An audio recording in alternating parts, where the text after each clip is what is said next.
Let's first ground today's episode in the end goal.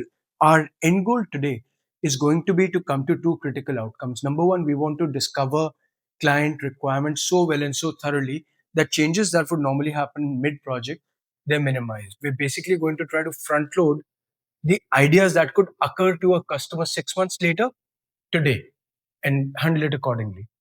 Two is we want to uncover the real personality and what drives, including power dynamics of the client or multiple clients if there are more than one, so that the contract can be created and signed smoothly, executed securely. With that end goal in mind, let's ask the question, why do changes happen? Now, if you were to ask that inside your company, you'll get one of the familiar answers. Client changed their mind, design revisions took too long, approvals were delayed, vendors gave subpar material or did not give things on time, site conditions, some condition change. They're all accurate. But delays actually begin much earlier, or at least the root cause for them begins much earlier. A client says they want something modern. The designer interprets modern one way. The client, however, is imagining something else entirely. Nobody notices the gap. Suddenly, weeks pass and we create concepts and then we present them. As soon as we present them, expectations collide. This is not what I wanted.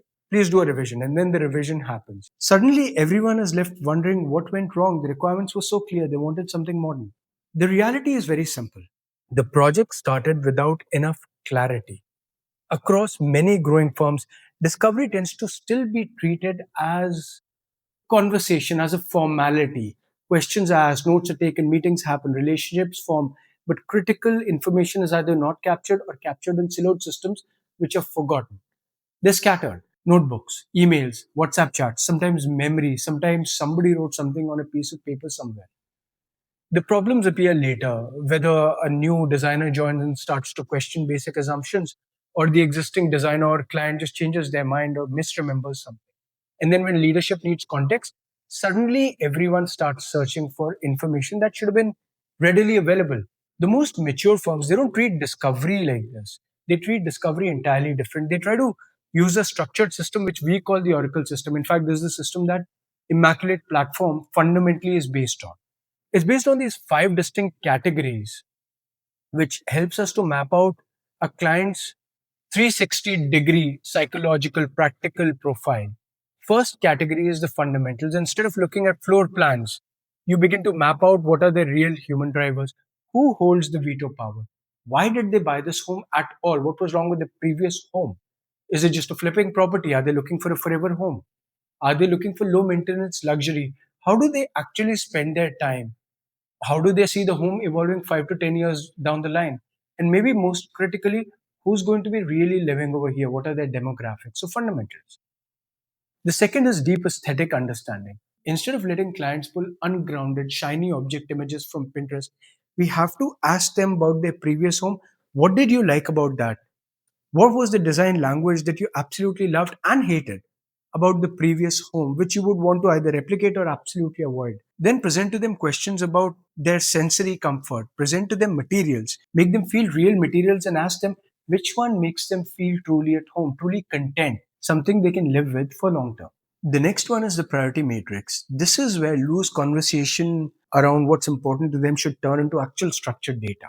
Every homeowner should ideally independently score conflicting attributes like budget, long term maintainability, upgradability, privacy, silence, Instagram worthy aesthetics into a ranked list, and then together a weighted cumulative result to give a unified list across all project stakeholders, across all clients. When later on changes will come in, when later on they'll come up with an idea, this is the list you'll be able to use to prove to them, hey, look, you're talking about a new change, but this goes against your actual priorities. The next one is practicalities and conflict resolution. We all ask about layout, scope, budget questions, but you have to ask the most critical preemptive questions. When there are discussions later, when there are disagreements later between you two as co-owners, how will you resolve them? Force them to answer that question on day one, because it's going to prevent massive gridlocks down the line. The last category is called caution areas or red lines.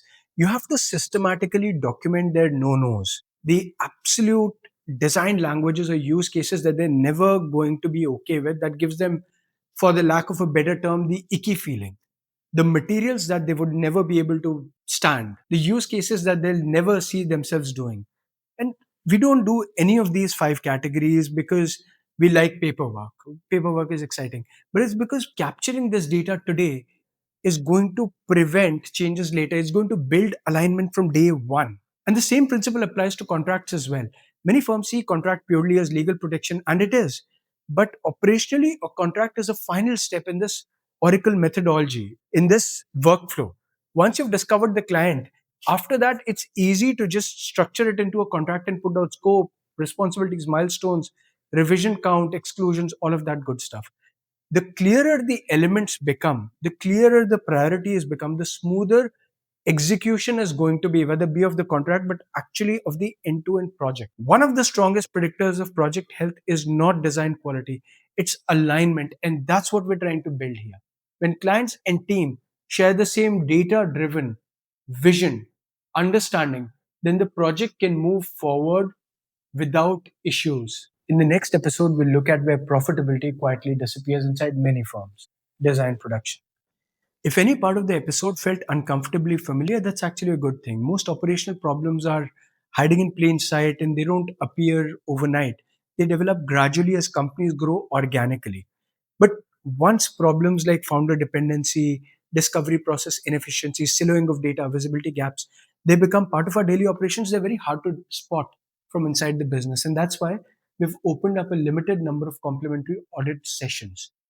We'll walk through your current workflow. We'll look through how your team handles discovery, show you where delays, rework, bottlenecks, operational headaches, risks might be hiding, maybe in plain sight. At Immaculate, we've built the exact Oracle method that we talked about today directly into the digital workflow. You can either request an audit or a free 2-month trial at immaculate.co.in/trial. And if you're enjoying the series, please subscribe for the next stage. Thank you very much and have a good day.